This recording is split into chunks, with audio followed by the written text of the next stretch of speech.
నమస్తే V97 news కు స్వాగతం. కాకినాడ జిల్లా కాకినాడ రాయుడుపాలెం సిద్ధార్థ నగర్ లో గల డాక్టర్ బిఆర్ అంబేద్కర్ మరియు మాత రమాబాయి విగ్రహాల వద్ద సోమవారం ఉదయం 9 గంటలకు బాబాసాహెబ్ సంక్షేమ సంఘం ఆధ్వర్యంలో మనస్మృతి దహన దినోత్సవ కార్యక్రమం నిర్వహించారు.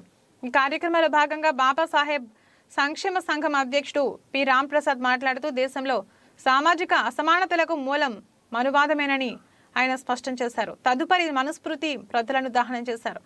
ఈ సందర్భంగా అక్కడకు చేరుకున్న సంఘ నాయకులు పెద్ద ఎత్తున మనుస్మృతి వద్దు, మానవత్వం ముద్దు, కుల వ్యవస్థకు మూలమైన మత గ్రంథాలను వీడాలి, కుల నిర్మూలన పోరాటాలు వర్ధిల్లాలి, అమరహే డాక్టర్ బిఆర్ అంబేద్కర్ అంటూ పెద్ద ఎత్తున నినాదాలు చేశారు.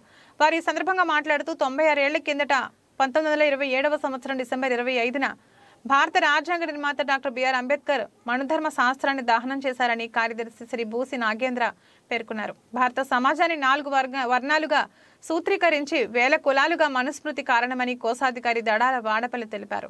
వైస్ ప్రెసిడెంట్ బొజ్జ అశోక్ మాట్లాడుతూ హెచ్చుతగ్గుల నిచ్చెన మెట్ల కుల వ్యవస్థకు మనుస్మృతి మూలమైందని, ఆధిపత్య కులాలపైన అణగారిన కులాల కింద ఉండే విధంగా వ్యవస్థీకృతం చేస్తుందన్నారు.